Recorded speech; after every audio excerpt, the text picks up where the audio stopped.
ঢাকার বর্তমান রাজনীতির উত্তাল দিনগুলোতে সবচেয়ে বেশি আলোচনায় ছিলেন বিএনপির চেয়ারপারসন ও সাবেক প্রধানমন্ত্রী বেগম খালেদা জিয়া। কিন্তু বিগত ১৭ বছরে খালেদা জিয়ার ঠিক এক কদম পেছনে কিংবা হাতের খুব কাছে নীরবে দাঁড়িয়ে থাকা একজন নারী ছিলেন যাকে মানুষ নাম ধরে চিনতেন না, যিনি মরহুমা খালেদা জিয়ার ভালো খারাপ সব সময় তার পাশে ছিলেন। সেই নারীর নাম ফাতেমা বেগম। তবে এখন ফাতেমাকেও চিরবিদায় জানিয়েছেন বেগম খালেদা জিয়া। আপসহীন নেত্রী মরহুমা খালেদা জিয়ার রাজনীতির ইতিহাসে নেতা, আন্দোলন, গ্রেপ্তার, কারাবাস এসব শব্দগুলো অনেক বেশি জনপ্রিয়, কিন্তু দীর্ঘ সেই ইতিহাসে অনেকের নাম আড়ালেই থেকে যায়, যাদের নাম উচ্চারিত হয় না, কিন্তু তাদের উপস্থিতি ছাড়া পুরো গল্পটাই যেন অসম্পূর্ণ। ১.৫ দশকেরও বেশি সময় ধরে খালেদা জিয়ার জীবনে সেই নীরব উপস্থিতির নামই ছিল ফাতেমা বেগম। গৃহকর্মীর পরিচয় পেরিয়ে তিনি হয়ে উঠেছিলেন সাবেক এই প্রধানমন্ত্রীর একান্ত সঙ্গী ও নির্ভরতার জায়গা। ভোলার সদর উপজেলার কাচিয়া ইউনিয়নে শাহ মাদার গ্রামে জন্ম এই ফাতেমার। দরিদ্র সংসারের বড় মেয়ে হিসেবে অল্প বয়সেই দায়িত্ব এসে পড়েছিল তার কাঁধে। বিয়ের পর মেঘনা নদীর চরে কৃষকের ঘরে সংসার শুরু করলেও তার জীবনে সুখ দীর্ঘস্থায়ী হয়নি। ২০০৮ সালে স্বামীর মৃত্যু তার জীবনের মোড় ঘুরিয়ে দেয়। ছোট দুইটি সন্তানকে নিয়ে ফিরে যেতে হয় বাবার ঘরে। সেখান থেকেই জীবনের সবচেয়ে কঠিন সিদ্ধান্ত, সন্তানদের গ্রামে রেখে কাজের খোঁজে ঢাকায় আসা হয় ফাতেমার।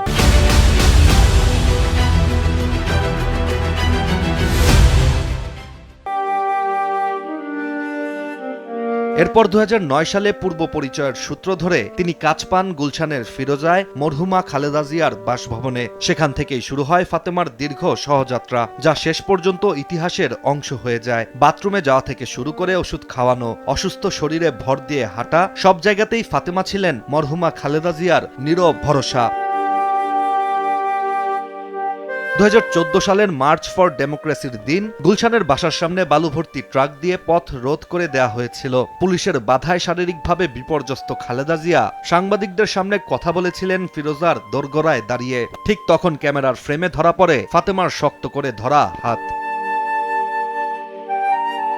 ২০১৮ সালের ৮ ফেব্রুয়ারি আদালতের রায়ে খালেদা জিয়া কারাগারে গেলে নাজিমুদ্দিন রোডের পুরনো জেলখানার ভেতরেও যেন তাকে একা ছাড়তে চাননি ফাতেমা। আইনজীবীদের আবেদনের পর ব্যক্তিগত গৃহকর্মী হিসেবে ফাতেমাকেও কারাগারে রাখার অনুমতি দেয়া হয়। আর এরপর ফাতেমাও স্বেচ্ছায় কারাবন্দী হন খালেদা জিয়ার সঙ্গে। প্রায় ২৫ মাস তিনি ছিলেন কারাগারে, কোনো রাজনৈতিক পরিচয়, কোনো অভিযোগ ছাড়াই, শুধু দায়িত্ববোধ থেকে।